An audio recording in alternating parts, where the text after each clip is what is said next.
And నాకు మీరందరూ agree చేయొచ్చు, అగ్రీ చేయకపోవచ్చు. I believe one of the greatest directors of my generation Ram Gopal Varma గారు. ఆయన ఈరోజు నాకు ఒక మెసేజ్ పెట్టాడు. చాలామందికి తెలియంది, ఆయనకు కూడా తెలియంది ఏంటంటే, మార్చ్లో నాన్నగారిని కలవడానికి వచ్చాడు ఆయన ఒకరోజు. ఇంట్లో కూర్చుంటే ఆ 4 minutes నేను సినిమా ఏప్రిల్లో పోస్ట్పోన్ చేసింది కూడా ఆయన ఒక కామెంట్ ఇచ్చాడు. దానివల్లే పోస్ట్పోన్ చేశాను. మార్చ్లో ఆయనకి ఆ 4 minutes మేకింగ్ రిలీజ్ చేసింది చూపించాను.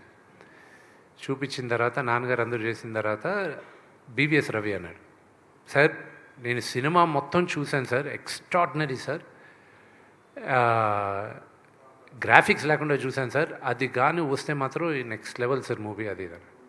రాము గారు ఒక మాట అన్నారు, ఇంత జాగ్రత్త తీసుకున్న విష్ణు గ్రాఫిక్స్ వదులుతాడు, అది కూడా ప్రమాణంగానే ఉంటాయిలే అన్నాడు.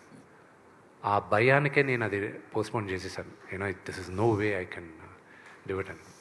ఈ రోజుకి కూడా టెక్నికల్గా మా డైరెక్టర్కి, ఎడిటర్కి, నాకు మేము సినిమాలో చాలా అద్భుతమైన సీక్వెన్సెస్ సాక్రిఫైస్ చేసాం. బికాజ్ మేము అనుకున్న లెవెల్కి విఎఫ్ఎక్స్ రాలేదు. కానీ ఇది నాకు ఒక గుణపాఠం.